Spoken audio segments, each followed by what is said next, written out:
SH Premium Lunch.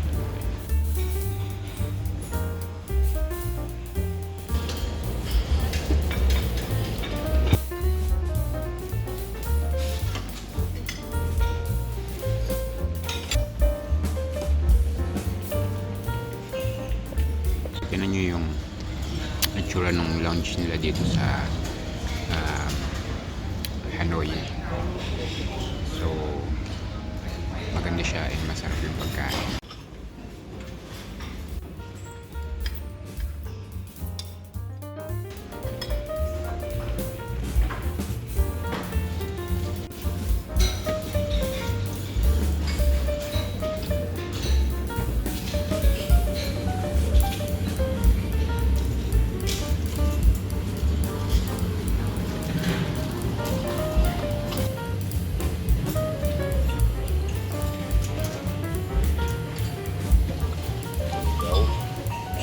Vietnamese ginger chicken.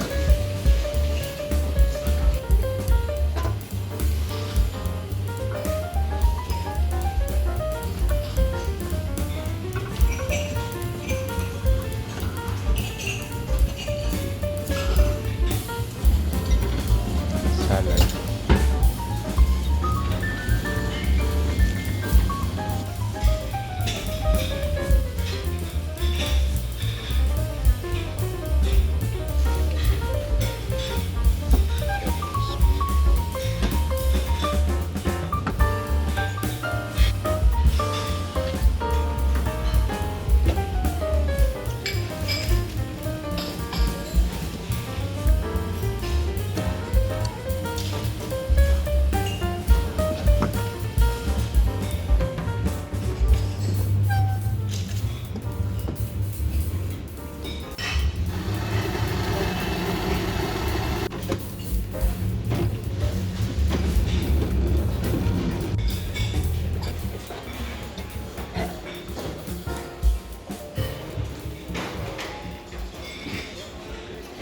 So medyo pa-closing na sila ng 2 PM kasi ano na 1:04 na dito, hanggang 1:30 na lang yata yun.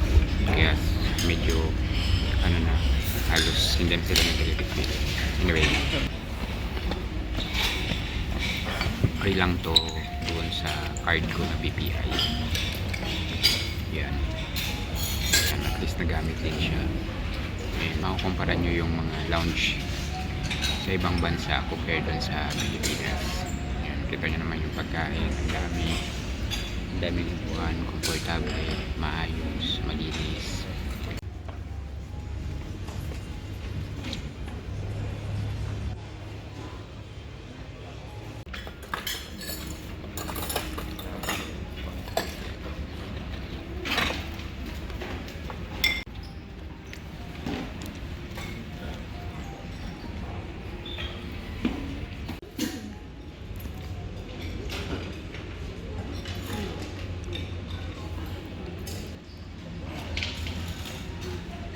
Sulit na sulit yung pag check-in dito sa lounge nila. Siguradong busog. Sayang lang kasi kahit gusto mong mag-stay na matagal, hindi pwede. Actually maximum yung 3 hours na makapag-stay dito. So kaya lang ako 1 hour na lang kasi nagbubukas yung check-in mga 3 hours before nung ano niya, departure. So mahaba na yung pila. Nakarating na ako dito ng mga 12 ano na yata, 12:30 na. So tas 1:40 ang lipad, kaya dapat 1:30 maka alis na rin ako dito. So ang haba nung bagal nung pila dun sa check-in, tapos pila pa sa immigration.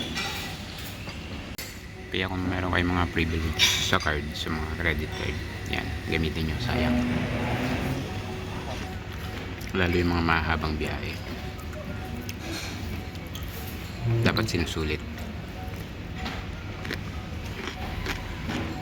Mataas yung ano nila dito, yung ratings nila nasa 4.5 yata,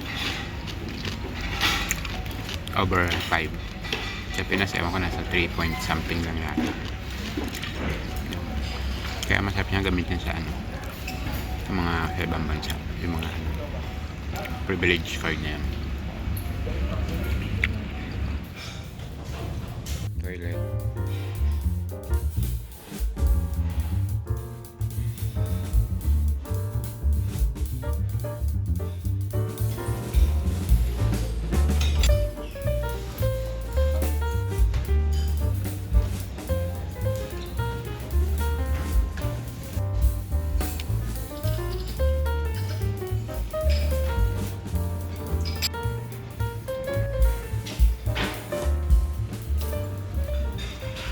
Yung lounge nila, itong SH Premium Lounge Hanoi, patatagpuan siya sa 4th floor. Paglabas mo ng immigration, mag right ka, tapos nandun siya sa may 21st, 22nd na ano, na station.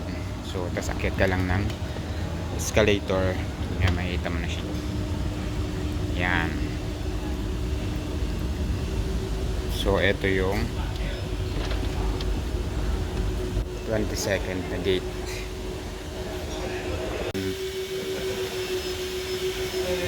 Yan, business lounge. Nalagay dyan. Yan, nakit ka lang. So, super sulit ng ano nila, no? Ang daming pagkain, mabubusog ka sigurado. Tapos, ang laki ng place. Marirelax ka. Meron pa silang pang-massage. Kung may time pa, sana nakapag-massage pa. Meron silang computer and parang fax machine doon or something else pagka may kailangan kang gawin. Yan. May shower room din. So, napakaluwag, laki, convenient, and super relaxing yung ano nila, lounge nila. So, ang taas din ng ratings nila. Sa 4.5 yata. So, sulit naman. And yung ano na yun, yung pag ano ko doon, pag check-in ko doon, ano lang yun, free lang yun ng card. So kung may mga card kayo like sa BPI na platinum rewards, meron silang priority pass na binibigay. So yun is kung makakaano kayo, magkakaroon kayo ng isang transaction sa hotel yata at saka sa airfare. Yan, nagagamit pag ginamit yung card na yun, nasa 30,000 one time transaction. So magkakaroon kayo ng free na ano doon, free access doon sa lounge. Yan ang mahal ng pagkain dito sa ano, airport sa ano, itinan nyo. Yan, naka-dollar siya yung banh mi 7. So magkano na yun? Parang 300 mahigit. Port ng Hanoi International Airport. Ang laki, malinis, presentable.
$4 ang tinapay, so 200 pesos.